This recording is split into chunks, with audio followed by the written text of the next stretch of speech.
Dieu va attirer par la présence apostolique ces hommes et ces femmes. Et pourquoi faire? Danser. Donc, ils vont être attirés ici. C'est pour ça que vous êtes là. Je ne sais pas si vous comprenez ce que je suis en train de dire. Je parle de vous, là. C'est vous qui êtes préparés pour cette moisson. C'est vous, les ministres dont je parle. Vous avez été attirés par la présence apostolique. Parce que dans ces derniers temps, Dieu envoie une réforme apostolique et prophétique. Pourquoi? Parce qu'il envoie une réforme de l'Église. Pourquoi? Parce que l'Église est fondée sur le témoignage, l'œuvre des apôtres et des prophètes.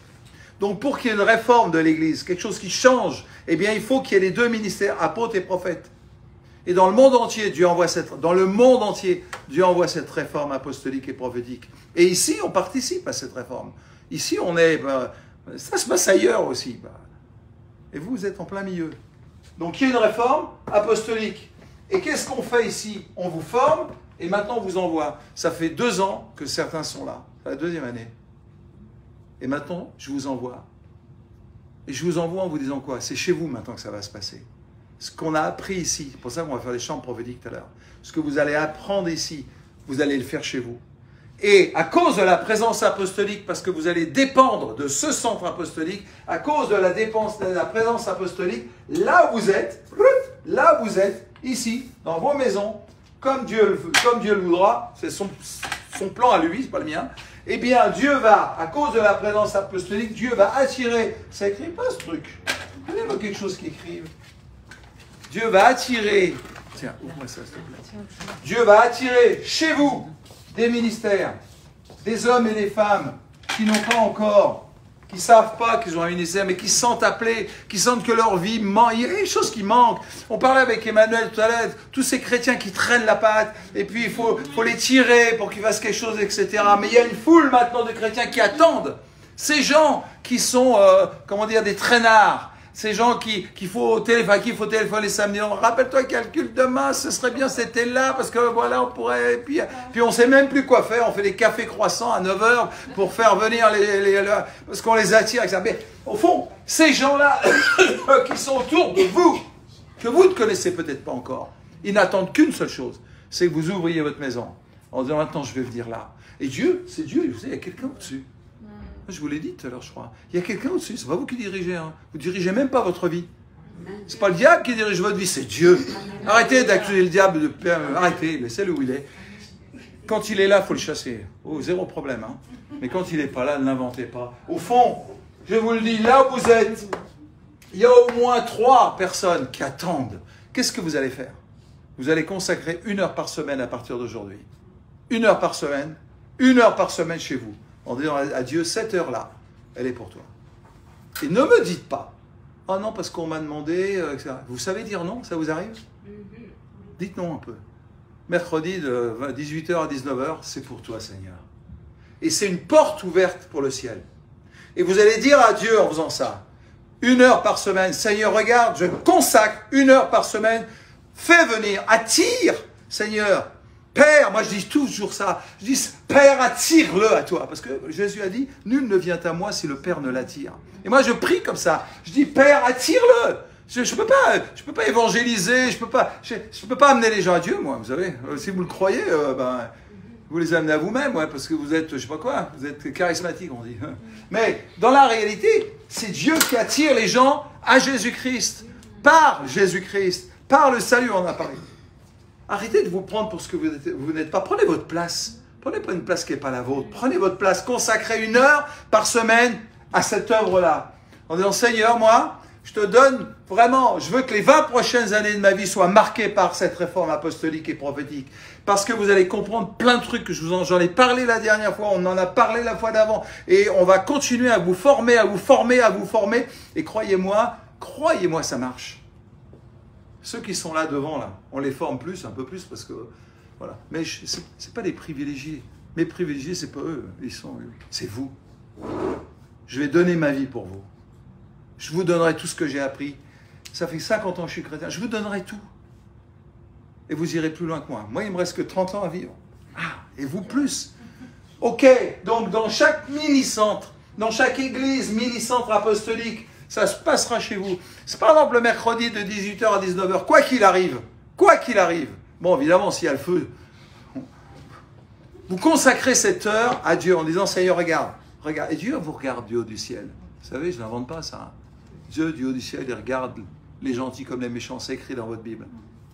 Dieu, il vous regarde et il va vous tester. Mais il y a combien de temps ça va durer, ce truc? Combien de temps leur engagement va durer, tiens? Puis on va leur envoyer un petit truc quand même, puis le diable ne se gênera pas, là, pour le coup. Et, ok, et vous allez tenir bon. Vous allez tenir bon. Ne cherchez pas la lune. Laissez Dieu attirer à vous des hommes et des femmes que lui a décidés. Je parlais avec un pasteur, il s'appelle Alain Lopez, un pasteur de Lyon. Et il me disait, tu sais Philippe, j'ai découvert dans cette réforme, parce que ça touche tout le monde, j'ai découvert, c'est un pasteur, ça fait 50 ans qu'il est chrétien, il a mon âge, qu'il est dans le ministère. On est des frères jumeaux presque. Et il me dit, Philippe, j'ai découvert un truc. Je lui dis, ouais, j'ai découvert que quand je laisse Dieu faire, c'est mieux. 50 ans de ministère. Vous savez, vous croyez que les pasteurs, c'est des gens, ou les pasteurs, c'est des surhommes ou des surfemmes? Non, pas du tout, ils sont comme vous. Hein. Simplement, ils ont le micro. C'est souvent la seule différence. Et, ouais, vous voyez, déjà, vous commencez à réfléchir. Voilà, donc, là où vous êtes, et Dieu, il te regarde, il regarde Sonia, il dit, ah, elle va tenir encore cette semaine, elle a tenu, c'est bon, et la semaine d'après, c'est bon. Tiens, je vais peut-être pouvoir lui envoyer des gens. Parce que si, un mercredi, tu fais venir des gens, tu leur chantes la lune, tu leur promets tout ce que tu veux, et que le mercredi d'après, tu dis, oh non, j'ai piscine, on peut pas, on rep... Et Dieu, il va t'envoyer vite. Même les gens te le diront. Regarde, je compte sur toi. Tu es comme mon père, tu es comme ma mère. Est-ce qu'une mère saine d'esprit, un père sain d'esprit laisse ses gosses dans la rue? Il faut un peu réfléchir quand même. Donc, vous allez consacrer à partir de maintenant 1 heure par jour, 1 heure par semaine. 1 heure, je ne demande pas la lune. Hein. 1 heure. Pourquoi 1 heure? Je vous dis tout à l'heure. Il y a un seul passage dans la Bible où il y a un temps de prière. Paul, il dit prier sans cesse, mais dans Marc 11, c'est ça, je crois, 12, il est dit, quand Jésus eut fini de prier. On va savoir. Donc en fait, c'est une façon de comprendre les choses. Il y a un seul passage dans la Bible où il est marqué 1 heure, c'est quand Jésus dit, vous n'avez pas pu prier et veiller 1 heure avec moi. C'est le seul passage. Donc moi je dis 1 heure. Si vous voulez faire 2, faites 2, hein. C'est bien. Hein. Mais peu importe, ce que vous devez comprendre qu'il y a une porte ouverte chez vous. Et si chez vous c'est trop petit, vous le ferez chez le voisin, mais au moins pour l'instant chez vous, eh bien, moi j'ai un copain, il a fait pendant 3 ans et demi, 3 ans et demi, en Afrique, à Cotonou, l'église le dimanche matin sous un arbre. Bon. Je ne vous fais pas passer de message, là. Hein. Vous comprenez, hein. Il y a assez de place chez vous. Bref, vous avez compris. Vous ouvrez une porte dans le ciel. Il y a une porte, Seigneur. Regarde, vas-y, envoie là. Envoie qui tu veux. Attire qui tu veux. Fais ce que tu veux. Mais moi, je suis prêt. Moi, je suis prêt. Moi, je suis prête. Et Dieu, croyez-moi, il honore les justes. Il honore les engagements. Et si ça t'arrive une fois que c'est pas possible parce que tu étais, comment elle s'appelle, Madi? Non, Madi, on sait comment elle s'appelle. Elle est où? En vacances. Ok. Si tu es en vacances, demande-lui de prendre ta place. Ça s'appelle travailler en équipe. Si tu n'es pas là parce que tu ne peux pas, demande-lui. Et puis si tu es chez toi et tu as besoin d'un évangéliste, fais venir l'évangéliste. Si tu as besoin d'un prophète, fais venir la prophétesse. Si tu as besoin d'un enseignant, demande à Emmanuel de venir. Partageons les ministères. On n'est pas tous, Seigneur, mais j'ai plein d'amis avec moi. On va le faire ensemble. Amen. Qui a envie de donner les 20 années qui viennent pour quelque chose qui vaut la peine? Qui a envie? Moi, vous savez, je vous ai dit tout à l'heure, j'ai calculé. Hein. On est 30 là. Le Seigneur va vous donner 3 personnes dans les 3 ans au moins. Il y en a qui en auront 10, d'autres qui en auront 3. On s'en fiche. Dieu fait ce qu'il veut. Et nous aussi. Non. Dieu fait ce qu'il veut et nous on fait ce qu'on peut. Voilà, excusez-moi. Vous avez compris. Bon, bref, vous avez compris. Ces petites églises, si je puis dire, vont être le reflet du centre apostolique. Et ça, dans toutes les régions de France. Il nous manque une région à Théophile, c'est la région sud-ouest. Mais on y travaille. On a décidé d'envoyer. Alors, vous savez, il faut que vous sachiez un truc. Regardez la petite Coralie, là. Coralie, on se connaît depuis 15-20 ans. Coralie, non, je me trompe. Combien de temps? 12 ans. 12 ans, ben oui, j'étais pas loin. Enfin, pour moi, être meilleur, je suis très large dans ma compréhension des choses. Et je me contente de l'idée. 12 ans, très bien. Avec Coralie, on a fait plein de trucs. Vous savez ce que je vais faire? Si vous êtes fidèle, je vous prendrai avec moi. je vous ferai partager le ministère. Tout ce que j'ai appris, je vous l'apprendrai, comme ça vous ne serez pas obligé de faire les erreurs que j'ai faites. Il y a dans l'école de prophète, dans la confrérie, il y a un frère qui m'a écrit en disant, est-ce que prophète, parce que là je suis prophète avec eux, est-ce que prophète, vous avez fait des erreurs dans votre ministère? Vous savez, plus on échoue, plus on réussit. C'est-à-dire, venez me voir, comment tu fais pour réussir, Philippe? J'ai beaucoup échoué. Et celui-ci, apprenez cette leçon. Parce que quand vous aurez échoué, dites-moi, rappelez-vous ce qu'a dit Philippe, c'est bon, je réussirai demain. Je ferai mieux demain. Apprenez vos erreurs. On fait tous des erreurs. L'erreur la plus bête, si je puis dire, c'est de faire une erreur, recommencer. Fatalement, vous finirez toujours avec la même conséquence. Non, apprenez vos erreurs. Et un truc que je voudrais vous souligner, quand vous avez péché, demandez pardon à Dieu. N'essayez pas d'abord de réparer, de tout, essayez de vous culpabiliser. Demandez pardon. Commencez par le commencement. C'est simple ce que je dis, hein. Mais bien souvent, les chrétiens, quand ils font un petit truc, un petit péché, etc., et ils essaient de s'améliorer, je ferai mieux demain. Non, non, commence par demander pardon. Il n'y a que le sang du Christ qui lave des péchés. Amen. Pas ta contrition, pas ton... Même le pardon des péchés efface rien. Le pardon des péchés t'amène à Jésus-Christ et à la croix. Seigneur, il n'y a que toi en fait. Il n'y a que toi, j'ai besoin de ton sang. Je voudrais vous parler du wokisme. Rapidement, en 3 mots, j'ai acheté le livre, le dernier livre qui est sorti là. Donc j'en saurai beaucoup plus, mais ce n'est pas trop le truc. Ok, donc c'est... Qu'est-ce qui se passe dans les 2 années qui viennent? Chaque personne ici aura ouvert sa maison ou la maison du voisin si chez vous c'est trop petit. Et vous aurez, le Seigneur aura envoyé chez vous 2, 3, 4, 10 personnes. Mais, je vous le dis, je prophétise là-dessus. Vous savez, le nombre de fois où les gens m'ont dit « Philippe, ce que tu as dit, ça s'est réalisé. J'ai passé de doigts de main et multiplié par tout ce que vous voulez pour le compter. » Parce que quand Dieu me donne comme prophète, en même temps, il fait que les prophéties que je donne, elles s'accomplissent. C'est très simple. Ouais. Donc faites-moi confiance. Et faites confiance à Dieu. Tant que je marche avec Dieu, suivez-moi. Tant que vous voyez que je marche avec Dieu, suivez-moi. Le jour où je ne marche plus avec Dieu, oubliez-moi. Ou mettez-moi 2 claques, parce qu'on a tous besoin d'amis pour revenir. Paul dira, si quelqu'un vient à être pris en faute, ben le terme c'est si quelqu'un a péché. Reprenez-le avec... Ne laissez pas quelqu'un qui a péché, ne le jetez pas dehors, parce que ça pourrait vous arriver. Et si ce jour-là, on vous jette dehors, vous direz, zut, j'aurais pas dû faire ça avec Philippe, j'aurais dû lui pardonner, j'aurais dû lui dire, Philippe, c'est pas bien ce que tu as fait, etc. C'est simple ce que je dis, c'est dans votre Bible, hein, c'est écrit. Vous voyez? Voilà, bon, ok. Donc le truc, c'est que dans 2 ans, Pierre Kloppenstein dit 3. Moi, je suis prophète, donc je dis 2. Mais... Pour éclaircir les choses, nous croyons que le Christ en vous exerce tous les ministères qu'il veut. Et le ministère, c'est la vie du Christ. C'est Christ qui vit, je vous l'ai dit la dernière fois. Le Christ peut vivre en vous. Vous allez faire une expérience, pour ceux qui sont un peu courageux. Vous allez prendre l'évangile de Marc. Et vous allez faire 5 colonnes. En haut de la première colonne, vous allez mettre l'apôtre. En haut de la deuxième, vous allez mettre prophète. En haut de la troisième, vous allez mettre évangéliste, en bas de la 4e, pasteur, et enseignant, docteur, comme vous voulez. Et vous allez lire l'évangile de Marc. Faites ça une fois dans votre vie. Et vous allez noter, je ne présente pas du tout, hein. Et vous allez noter, en lisant l'évangile de Marc, toutes les fois où Jésus parle ou agit, parce que pour lui c'est la même chose, en apôtre, en prophète, etc. Des fois, vous allez voir, il y a 3 ministères à la fois. Et après, quand vous aurez fait ça, je vous apprendrai à voir les dons spirituels qui accompagnent le ministère. Le Christ ressuscité donne des hommes et des femmes comme apôtres, par exemple, ou prophètes, on va dire prophète, c'est plus simple, prophète, et le Saint-Esprit qui vient, le don du Saint-Esprit vient après le don de Christ. Le don du Christ est prééminent, c'est-à-dire il précède les dons du Saint-Esprit. Christ ressuscité donne des hommes et Christ ressuscité envoie après le Saint-Esprit pour équiper les hommes des dons dont ils ont besoin. Si le Christ te donne comme prophète, quels sont les dons que le Saint-Esprit va te donner pour t'équiper, pour que tu exerces bien le ministère de Christ, tu vives bien comme prophète? Réveillez-vous.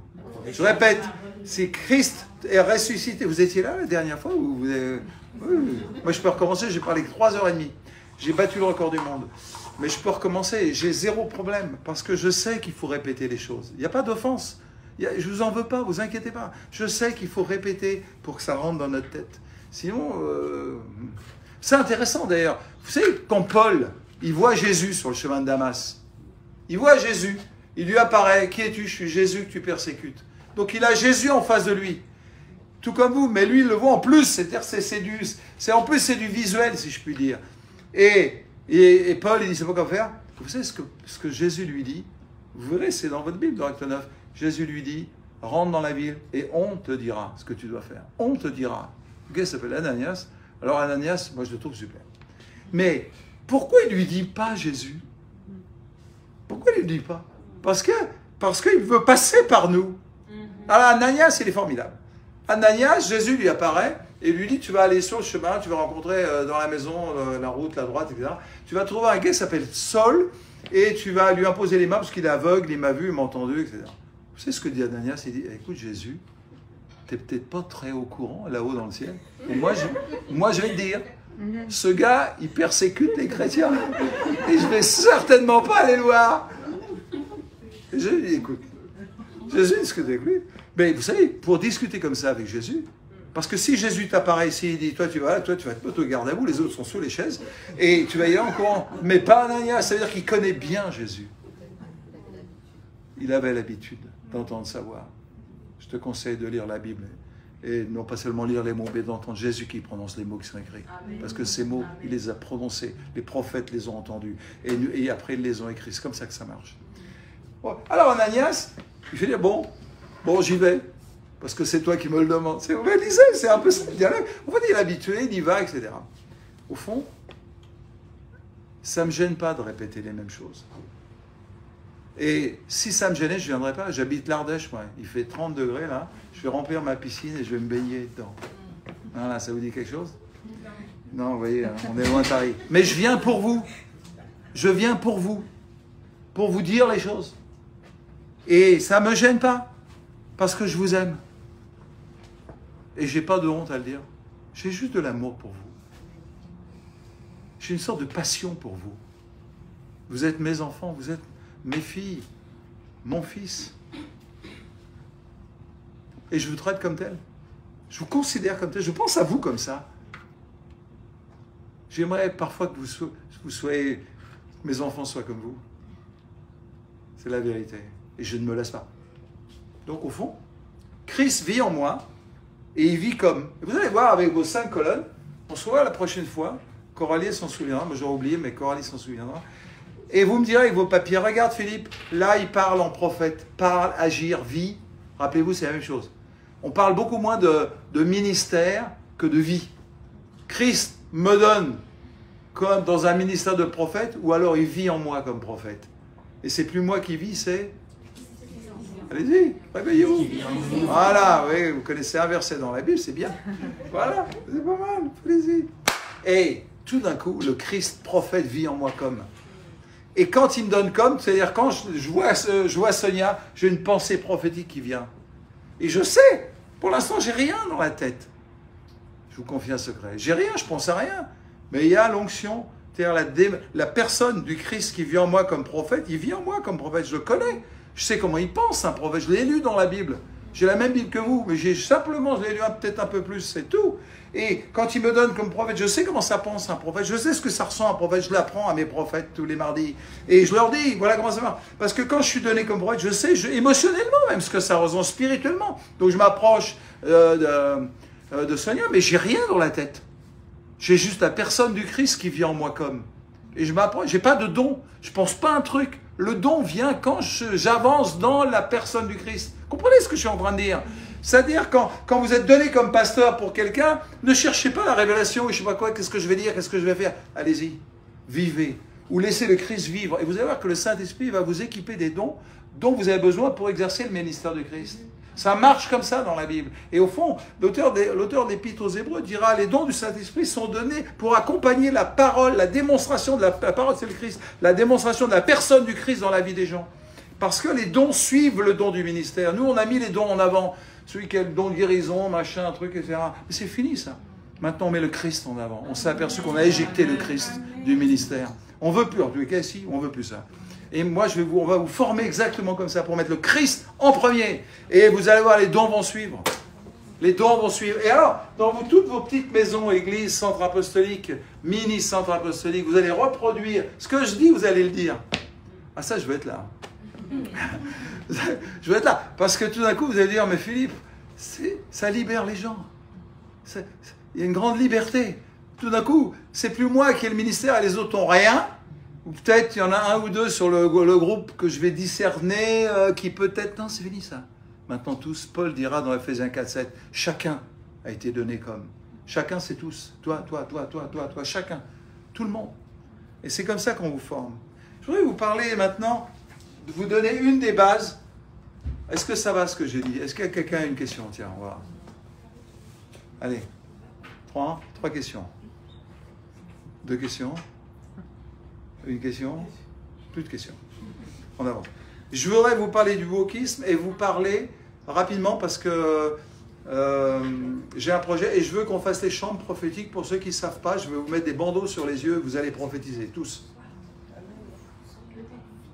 Et j'espère que vous ne l'avez jamais fait. C'est toujours mieux la première fois. Puis la deuxième fois, la troisième après, on sait que ça marche.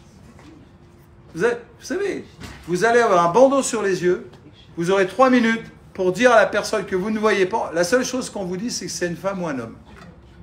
C'est tout, la seule chose qu'on vous dit. Et vous aurez 3 minutes pour voir, entendre, recevoir quelque chose, je ne sais pas, et le dire. Après, on enlève les bandeaux, la personne vous regarde, oh, c'était toi. Il y a quelqu'un qui écrit quand même, on vous donne le papier pour que vous ayez ça, et après vous revenez, on va prier pour vous. Ça va être les chambres prophétiques. Ça veut dire que Paul dira, vous pouvez tous prophétiser.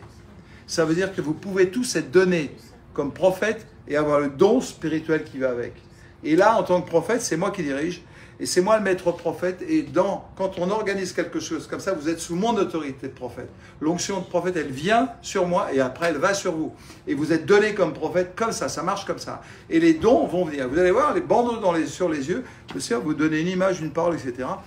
Et vous n'imaginez pas tout ce que Dieu a fait au travers des chambres prophétiques depuis 15 ans qu'on le fait. Vous n'imaginez même pas le nombre de paroles. Parce que quand quelqu'un qui n'a jamais fait ça de sa vie a un bandeau, on le fait avec les enfants même, et un bandeau sur les yeux, et dit des choses extraordinaires, la personne qu'elle a, comment c'est possible? C'est Dieu. C'est Dieu. Ça s'appelle le don de prophétie. Et on verra, par exemple, pour l'évangéliste, quels sont les dons spirituels qui accompagnent le ministère d'évangéliste? Allez, 3 dons, facile. Hein? Parole de connaissance, excellent. Guérison, excellent. Miracle. Oui, 3 dons faciles. Donc lui, c'est l'évangéliste local. Très bien.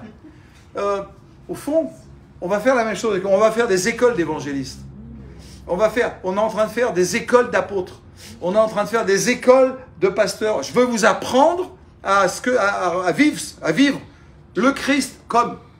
C'est-à-dire, quand il vit en vous, vous marchez dans la rue, tranquille, tout va bien, vous pensez à votre iPod, je ne sais pas comment on dit, sur les oreilles, là, ou vous pensez à Dieu, ou vous priez en langue, si vous m'avez écouté, et tout d'un coup, vous voyez quelqu'un, et vous sentez qu'il y a quelque chose, je vous le dis, je voudrais prier pour toi, il y a quelque chose sur toi, je ne sais pas quoi, mais je sens qu'il y a quelque chose de prophétique, comme une sorte de lumière, ou je ne sais pas quoi, une main posée, quelque chose de particulier. Chacun voit ça comme il peut. Moi, j'ai un ami qui ressent ça simplement, un autre qui voit de la lumière, un autre qui... Chacun est particulier. Je vais vous apprendre pour vous-même comment ça marche.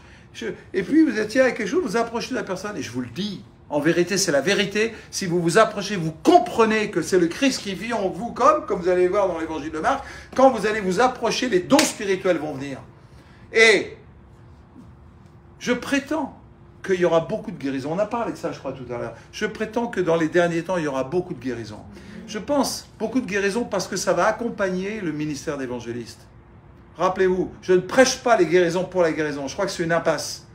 Et je n'ai pas le temps de développer ça, je le ferai plus tard. Mais à l'inverse, parce que la centralité n'est pas sur le Christ. La centralité est sur la puissance et la capacité à guérir. Alors que si on laisse ça, c'est pas grave. Mais si on met le Christ d'abord, à ce moment-là, mettez tous les dons que vous voulez. Apprenez aux gens à prophétiser, à prier pour les malades, à chasser les bons. Après les leurs, c'est pas un problème. Mais d'abord le Christ. D'abord et essentiellement le Christ. Tant qu'il n'y a pas le Christ, fuyez. À Théophile, c'est le Christ d'abord. La centralité du Christ est essentielle. C'est pas vrai, Daël? Oui. Ah, ouais. Sinon, tu serais... Daël, oui. Tu serais pas là sinon, Daël. Non, mais lui, j'ai assez parlé. Daël, c'est vrai? C'est l'endroit, un des endroits, pour être un peu quand même honnête, c'est un des endroits à Paris où la centralité du Christ est le plus prêchée. Christ, c'est vrai. Moi, je ne connais pas tout à Paris, mais c'est vous qui me le dites. Et apparemment, vous êtes parisien mieux que moi. En tous les cas, peu importe si on est le plus ou le moins, c'est ce que vous allez vivre et c'est ce que vous allez enseigner, c'est ce que vous allez faire vivre. Vous savez, chaque fois, vous dites d'abord le Christ, essentiellement le Christ, il y en a un qui se réjouit dans le ciel. Parce que s'il y a un converti qui vient, les anges du ciel se réjouissent quand vous dites Christ d'abord, Christ essentiellement, Christ, toujours le Christ au centre de tout, à partir de tout. Et lui, il se réjouit. Parce qu'il n'est pas venu pour rien, si vous voulez. Parce que Dieu lui a donné un nom au-dessus de tous les noms. Quand on dit Christ d'abord et Christ surtout, ceux qui me connaissent de ça, vous savez, quand vous parlez avec moi, bon, quand on parle, on est des amis, on parle quand même. Mais bref, quand on parle un peu de doctrine, théologie, ou théologie, c'est théologie. Logie, c'est logo, c'est la parole, la connaissance. Le théo, c'est Dieu. Donc c'est connaître Dieu, pas seulement théoriquement, mais aussi en rapport avec soi-même. C'est ça la théologie. Donc c'est pas un gros mot, hein. On fait de la théologie en l'occurrence. Ceci dit, j'ai un ami qui dit, c'est l'apôtre de Corse, il s'appelle Pascal, il dit, je ne connais pas un endroit où le mot chacun, il parle de moi, un homme qui, pour lui, le mot chacun, c'est-à-dire chacun tous, est aussi essentiel. Pour moi, quand je vous regarde tous, je vois le Christ qui peut agir comme apôtre, prophète, évangéliste. Il y a d'autres choses. Hein. Dans l'Église, il y a plein de choses. Mais là, je parle du ministère de la parole. C'est comme ça que c'est dit. Chaque fois que vous ouvrez la bouche, vous voyez, je parle d'autre chose. Hein. Mais je veux revenir sur le bouquet. Chaque fois que vous ouvrez la bouche, essayez de comprendre ce que je suis en train de dire. C'est qui est-ce qui vit en vous? Dites-le. Ah, on est bien d'accord. C'est Christ qui vit en vous. Ça veut dire que chaque fois que vous ouvrez la bouche, eh bien, le Christ va former les choses. Je vous ai expliqué ça déjà. C'est pourquoi Paul dira dans les Éphésiens, alors qu'il ne sorte de votre bouche aucune parole blessante ou inutile, dira Jésus. Pourquoi? Parce que tout d'un coup, ce que je dis est formateur. Et si c'est le Christ qui vit en moi, tout ce que je dis, alors on va dire, une grande partie de ce que je dis, c'est possible que tout ce que je dis soit la démonstration de sa personne et l'application, la vie, la démonstration du ministère de Christ, apôtre, prophète, etc. Quand tu auras compris qu'il vit en toi vraiment, et tu ferais mieux de fermer ta bouche de temps en temps, voire même, très souvent, on a parlé de ça tout à l'heure, mais bref, fermer ta bouche pour l'ouvrir à bon escient. Parce que quand tu sens que tu es donné comme... En plus, ça fait ta joie de faire plaisir au Christ. Ça vous est déjà arrivé d'éprouver de la tristesse parce que vous aviez péché? Et bien de la même manière, vous pouvez faire la joie de Dieu parce que vous obéissez. Pas toujours d'être négatif. Est-ce que je parle français pour tout le monde là? Amen. Ok, vous êtes là pour ça? Au fond, j'ai dit la dernière fois, voilà, maintenant je libère chez vous, dans chacun d'entre vous, pour ceux qui ne veulent pas, hein, pas un problème, en tout cas, chez chacun d'entre vous, c'est libre. C'est un peu comme... mon fils disait quand ma belle-mère, leur grand-mère, mettait la carte bleue et l'argent sortait, mon fils lui disait, pourquoi tu continues pas, ça marche. C'est en vous. C'est en vous le ministère de Christ à cause de cette réforme. C'est pas moi qui l'ai inventé tout ça. Hein. Le ministère de Christ, je ne l'ai pas inventé, c'est dans la Bible. La réforme, je ne l'ai pas inventée, c'est Dieu qui l'envoie. Et vous êtes là, je ne l'ai pas inventé, c'est vous qui êtes venus. Et vous voyez, moi, je suis simplement là pour constater une réalité. Si vous êtes là, c'est déjà en vous. C'est-à-dire que, vous me direz, mais il y a mon mari, il y a mes enfants. Et vous savez que Dieu s'en fiche pas du tout de votre mari ou de votre femme et de vos enfants. Mais il va faire avec. Il va faire avec. De grandes bénédictions viennent sur ceux qui obéissent.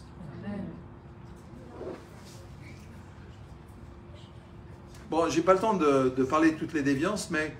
Donc voilà, chacun va ouvrir sa maison. Vous allez consacrer 1 heure par semaine à dire à Dieu, regarde, il y a une porte ouverte. Et maintenant, tu peux envoyer des gens. C'est comme un panier dans lequel tu peux envoyer tous ceux que tu as envie. Je suis là. Et puis, si j'y arrive pas, t'inquiète pas, j'apprendrai. Je vous apprendrai ce que vous ne savez pas faire. Vous pouvez faire... Et je suis là, ça fait 2 ans que je suis là. Vous n'avez pas toujours été là, tous. Moi, si. Regardez l'équipe, là. Ils sont formidables. Moi, je les connais. Ils sont extraordinaires. Ils sont là pour vous servir. Eh, bientôt, je ne viendrai plus. Non, racontez pas, je suis encore là. J'ai dit bientôt, je n'ai pas dit demain. Le wokisme. Les gens qui vont venir chez vous, ils ont un problème, c'est qu'ils sont formés par le wokisme. Wokisme, ça veut dire lève-toi, réveille-toi. Wake. Mais c'est pas du tout ça. Oui, justement. Alors, on va voir quelques points essentiels. Ensuite, on va parler de la culture du royaume, opposée à la culture du monde. Et ensuite, je vais vous donner une des clés. La première clé qui va vous aider à... J'aurais peut-être dû commencer par ça. Bah, c'est là, j'aurais jamais su. Une des premières clés pour bâtir chez vous le royaume de Dieu. Parce que l'idée, c'est pas d'avoir une maison qui s'appelle église, centre apostolique, mini-centre, ou je sais pas, c'est comme vous voulez. La clé, c'est que vous ayez... Pardon? Tiens, on va reprendre avec un autre téléphone, j'ai plus. Je fais quoi? Eh ben, tu dis, tu dis, On fait une pause. on fait une pause et je parle. Combien de temps? wokisme. D'accord, 1 minute de pause, ne bougez pas. On change de téléphone.